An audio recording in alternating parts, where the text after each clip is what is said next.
Hey everybody, Mr. J here, and this is Gracie. She's going to help us teach today. So Gracie, go ahead and take it away.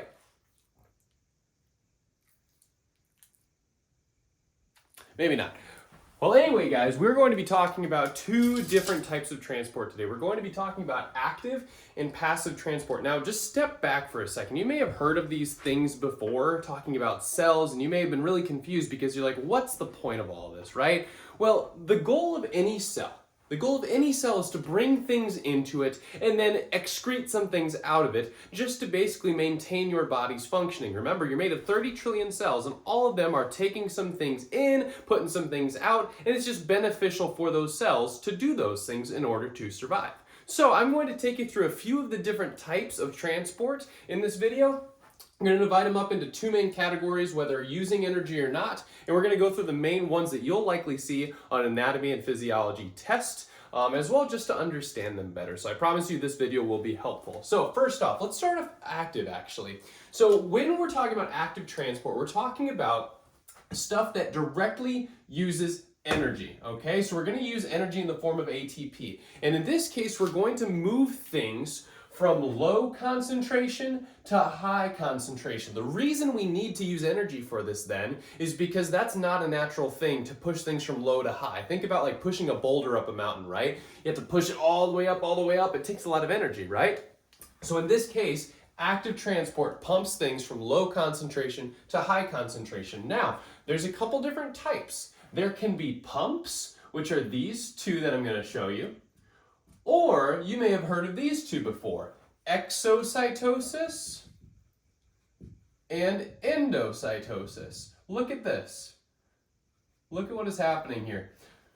So first off, this is inside the cell. This is outside the cell, divided by the cell membrane, right? And in exocytosis, we're taking something inside the cell and excreting it out of the cell, spewing out its contents out of the cell. Exo meaning out, cyto meaning cell. Endocytosis means the opposite, bringing something into the cell, and we wrap our membrane around it, grab it, and bring it in through a vesicle. All of this, remember, requires that ATP. So we need to use ATP energy in order to do that. Now that's the easy one. Let's talk about the pumps. Once again, these will still be using ATP, but they're going to be pumping specific small atoms or molecules against their concentration gradient. So the main one we'll talk about is the sodium potassium pump. Okay, the sodium potassium ATPase pump. Why? Okay, well, first off, it's going to be dealing with moving sodium and potassium against their concentration gradients. Secondly, it's an ATPase because it's got a little enzyme, which is ACE, that cleaves ATP, so we'll see ATP binding to this pump and then splitting into ADP and a phosphate. Okay, that just means we used the ATP energy. Now, what are we using it for? We will use it to pump potassium into the cell. So specifically, 2 potassium will be pumped into the cell, and 3 sodium will be pumped out of the cell. Okay? Now, this is so common. This pump is actually present in basically every single one of your body's cells. Why do we need to do that? Well, I've said in many videos in the past that in a cell, any cell of your body, there's high concentrations of potassium inside, high concentrations of sodium outside. This establishes a gradient. When we use this pump, we are further establishing that gradient. So think about it. Low concentration of sodium inside, high outside. We're pumping it from low to high to keep it on the outside. Whereas the reverse is true, we're pumping potassium into the cell where it's high concentration, so we're pumping it from low to high concentration. This establishes a gradient, okay? We're gonna get back to that gradient here in secondary active transport, but remember with this one, it's primary. It's directly using ATP to power that pump to power endo and exocytosis. You may see one other one here. This is just a unidirectional pump. So there's going to be some pumps for, say, calcium. And calcium, if you notice, is going to be pumped from low inside the cell to high outside the cell. So we're going to have some pumps that pump calcium outside of the cell as well. And again, this does require ATP. So a lot of these times it'll turn ADP into ADP plus a phosphate, use that ATP energy, pump calcium out. And again, that establishes that gradient that we see in all cells.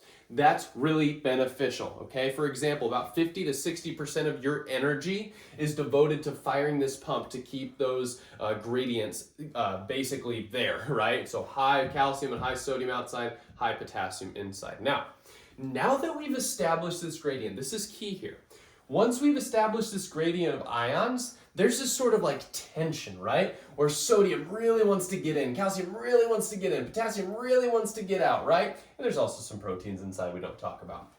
So, a lot of the times we can use that gradient for energy, and that's where secondary transport comes in. So for example, I just said there's a lot of sodium outside, right? So there's a high amount of sodium outside the cell. And sometimes we like to bring in things like glucose, which is outside the cell, and we want to bring that glucose in and use it for energy, right? Well, we can use what's called a symporter.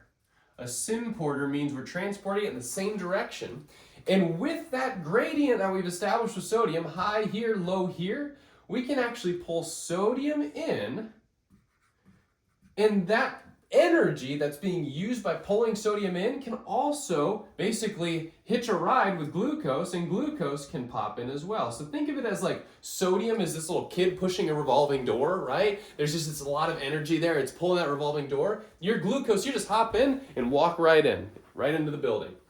So the power from that gradient of sodium is allowing glucose to be pumped into the cell. And a lot of the times, in fact, glucose is actually at pretty low concentrations here, high concentrations here. So it's still active transport because we're pumping things from low to high, but we're using that gradient of sodium to power it, okay? Hopefully that made sense. Furthermore, you can do other things with this. I'm just going to say we're going to have sodium on the outside again, because we have high concentrations. We can make it come in, okay?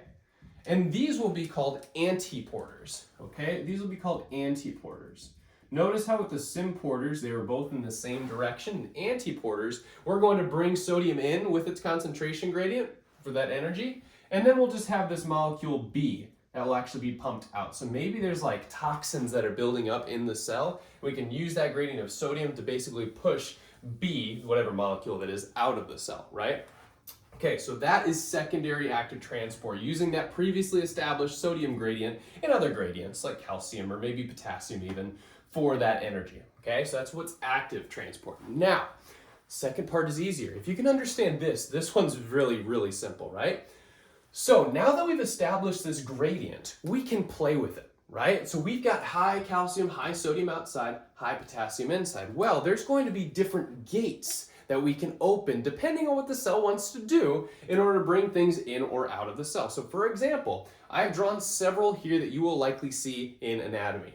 This first one is going to be a voltage-gated channel. So these are proteins in the membrane that will open at a specific voltage. So for example, maybe we'll have a sodium voltage-gated channel.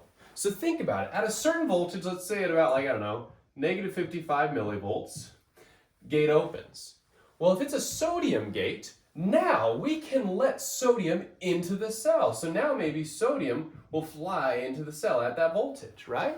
So by using that charge that we just gained, negative 55, sorry, by using that charge, it rose a little bit. We can now bring sodium into the cell because it just opens up and sodium flows from high to low concentration. This is passive transport. We're just playing around with it, right? Opening a gate, allowing it to flow in, all right?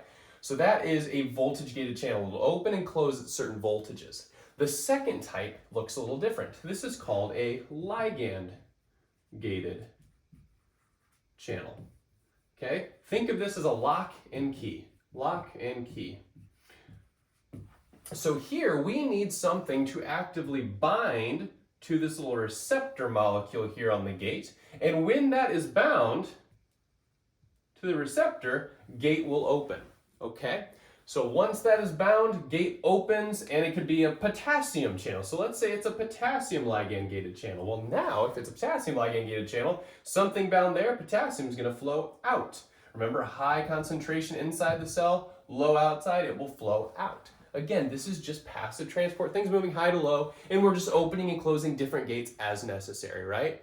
And step back, why can't these sodium and potassium pass through the membrane easily in the first place? Because they have that charge, right? So those charged ions really don't they don't like to get through the membrane easily. They need a protein channel. So what types of molecules can just pass easily through the membrane, right? So I've got things maybe in high concentration outside the cell and low concentration inside the cell. Things like oxygen, carbon dioxide, and lipids can all pass through the membrane easily, okay? This is the most simple of passive transport. It's called simple diffusion, right? Because we don't need any sort of protein mediator. It just passes through easily, high to low concentration, whereas all of these are technically called facilitated diffusion. We're using a protein to facilitate the process of diffusion, moving things from high to low concentration. There's two more that you will likely see in A&P. This is called a mechanically gated channel. Mechanically gated channel. Okay, so these are channels that literally will open if they have any sort of mechanical pressure. So in your skin, when you press on your skin, you feel like the sensation of touch. You're actually opening these mechanical receptors that will open up and let things flow in or out. So let's say it's a mechanically gated sodium channel. So once I press on that, so there's some sort of force on these little branches of it, it opens up. And then sodium, if it's a sodium channel, it will flow into the cell. Okay? So again, just opening, closing a gate, this time with mechanical stimulus. Rather than here, it was more maybe like a chemical stimulus, which is called a ligand. And here, it was a voltage stimulus, right? So there's all these different stimuli that are allowing things in depending on what they are. Lastly, this is the easiest one. These are called just leak channels. These are called leak channels. So this just is open all the time, and it allows things to pass through willy-nilly that couldn't get through unless it has that protein. So for example, there are protein leak channels called aquaporins, literally meaning water hole that will allow water to pass down its concentration gradient either into or out of the cell depending on what it needs to do. Hopefully this was helpful. Thank you for watching. And before you go, Gracie, come here. They want to see you. Wave to the camera, Gracie. Thanks for watching. Hope this was helpful. Please like and subscribe.